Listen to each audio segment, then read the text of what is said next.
Allez, Sud Radio, c'est bon à savoir. Ce sont des chiffres qui interpellent. Au cours de leur vie, la chute des cheveux touche 80% des hommes et 50% des femmes. C'est souvent une cause de complexe. Alors, est-ce qu'il existe des moyens d'enrayer cette chute des cheveux ? On va tout comprendre avec vous, docteur Fatima Boclet. Bonjour. Bonjour. Et merci d'être avec nous ce matin sur Sud Radio. Vous êtes médecin généraliste spécialisé dans la chute des cheveux et la greffe capillaire. Je redonne le chiffre, il m'a interpellé, véritablement 50% des femmes qui vont perdre un jour leurs cheveux. Ça bat en brèche d'une certaine manière tout de même un certain nombre de préjugés. Ça ne concerne pas que les hommes, quoi. Non, ça concerne aussi les femmes, mais heureusement plus souvent les hommes, j'ai envie de dire, que les femmes. Bon, en tout cas, quand on parle, voilà, c'est dit. En tout cas, c'est vrai que ce chiffre, il est assez incroyable. Quand on parle de chute de cheveux, que ce soit pour les hommes ou pour les femmes, de quoi parle-t-on exactement ? Quelles sont les explications ? J'imagine qu'il y en a plusieurs. Oui, il y a plusieurs causes de chute de cheveux. Celle qui est la plus connue, c'est l'alopécie androgénétique. Donc, c'est la chute de cheveux qui est d'origine familiale, hormonale. C'est un peu ce qu'on appelle vulgairement la calvitie. Oui. C'est ce qui va causer l'absence de cheveux sur le dessus de la tête chez les hommes et qui peut également toucher les femmes. Mais dans les chutes de cheveux, il y a aussi toutes les chutes qui sont en rapport avec les carences, les chutes saisonnières, les chutes du postpartum. Et dans ce type de chute de cheveux, elles sont quand même réversibles. D'accord, donc celles-ci sont réversibles en ce qui concerne, à la différence, la calvitie, tout ce qui est, on va dire, héréditaire, là, c'est différent. Concrètement, ça veut dire quoi ? Ça veut dire que si j'ai des parents ou des grands-parents qui ont fini chauve, en tout cas qui ont eu cette calvitie, ça veut dire que forcément, je vais devenir chauve aussi ou pas, docteur ? Non. Pas forcément. Pas forcément. Quand vous regardez une fratrie, tous les enfants n'ont pas à avoir de calvitie, que ce soit des filles ou des garçons. Et il faut savoir que si c'est pris en charge assez tôt, on peut ralentir, voire éviter l'apparition de la calvitie. Aujourd'hui, on a des traitements qui nous permettent d'anticiper et de pas laisser s'installer cette chute de cheveux. Alors justement pour cela, c'est vrai que dans le commerce, on voit souvent très nombreux produits anti-chute. Est-ce que ça marche ou est-ce que ce sont juste des gadgets ? Non, alors c'est pas du tout des traitements. Ce qui se voit dans le commerce ou en parapharmacie, ça va être plutôt des traitements pour les chutes passagères, les chutes saisonnières, mais pas pour l'alopécie androgénétique. Dans ce cas-là, il faut des traitements spécifiques. Ça va être quoi, par exemple, docteur ? Oui. Alors, ça va être des traitements qui vont être vus avec votre médecin. Donc, ça peut passer par le minoxidil, le finastéride. C'est vraiment des médicaments. C'est pas des produits qui se prennent en grande surface.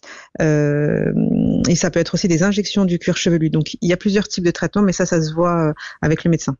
Ça se voit avec le médecin. Et il y a aussi donc la greffe de cheveux. Dans quel cas on va le conseiller ? Vous allez conseiller cette greffe des cheveux, Fatima Boclet ? Alors, la greffe de cheveux elle va être conseillée quand il y a un dégarnissement. C'est-à-dire qu'on a une zone où il n'y a plus de cheveux. Et c'est à ce moment-là qu'on va proposer la greffe de cheveux pour venir recouvrir une zone qui a été dégarnie. Et qu'est-ce que ça veut dire exactement quand on greffe des cheveux ? Alors, comprendre. La greffe, d'accord. Alors, la greffe de cheveux, déjà, c'est une intervention. Oui, c'est une intervention donc qui est réalisée par un médecin, bien évidemment, où on va venir prélever des cheveux qui sont sains, donc qui seront jamais atteints par la calvitie, qui se situe souvent à l'arrière de la tête. Ils vont être prélevés sous anesthésie locale, donc c'est sans douleur, et ensuite ils vont être réimplantés dans la zone où il n'y a pas de cheveux. D'accord, donc ça c'est sûr. On prend nos propres cheveux qu'on réimplante, on va les prélever d'une zone A pour les implanter dans une zone B. Est-ce que c'est remboursé ou pas par la Sécu, ça ? Non, c'est un acte qui est considéré comme esthétique, même si on sait que ça a un impact sur la santé, sur le côté aussi émotionnel et psychologique des patients, mais non, il n'y a pas de prise en charge, sauf chez les patientes qui ont eu de la chimiothérapie post-cancer du sein. Et c'est une prise en charge qui est minime. Mais sinon, globalement, il n'y a jamais de prise en charge. Avec de nombreuses personnes qui vont à l'étranger pour réaliser cette greffe des cheveux, je pense notamment à la Turquie, où il y en a beaucoup qui partent. Ça, c'est une mauvaise idée ? C'est dangereux ou pas ? Alors, quand ça se passe bien, ça se passe toujours bien. On n'a rien à dire, mais malheureusement, on a vu même récemment avec l'histoire du jeune garçon qui s'est fait greffer la barbe en Turquie. Quand ça se passe mal, ça peut se passer très mal. Donc, il peut y avoir des risques d'infection, une greffe de cheveux ratée. C'est vrai que ça peut paraître alléchant parce que les prix sont bas, mais souvent il y a tromperie sur le nombre de greffons. Les règles d'hygiène d'hygiène ou la personne à qui on va avoir affaire n'est pas forcément bien identifiée comme en France où vous êtes sûr de passer avec un médecin, avec des règles d'hygiène strictes, une expertise et puis surtout un suivi. Et un suivi. Donc il y a la greffe, il y a les traitements, et puis est-ce qu'on peut conseiller aussi certaines choses au quotidien, notamment, je sais pas, l'alimentation, ça joue en préventif ? Alors, c'est toujours important d'avoir une alimentation équilibrée. Ça va éviter d'avoir une cause supplémentaire qui va s'ajouter à la calvitie, mais c'est pas l'alimentation en elle-même qui va empêcher l'apparition de la calvitie. C'est une cause qui est hormonale. Donc, avoir une alimentation équilibrée, c'est important. Mais ça n'empêchera pas l'apparition, malheureusement, de la calvitie. Docteur, une dernière question très rapide, oui ou non.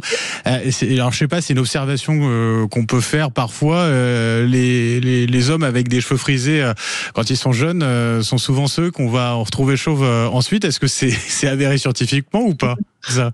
Non, il n'y a aucun lien. Malheureusement, tout. Non, c'est quelque chose que j'entends beaucoup autour de moi. J'ai déjà entendu. Donc voilà, je vous posais la question. Non, tout le monde. Cheveux afro, caucasiens, asiatiques, tout le monde peut être touché par la calvitie. Et ben voilà. Docteur Fatima Bloclet, un grand merci d'avoir été avec nous ce matin sur Sud Radio, médecin généraliste spécialisé dans la chute des cheveux. Merci d'avoir été avec nous et très bonne journée à vous.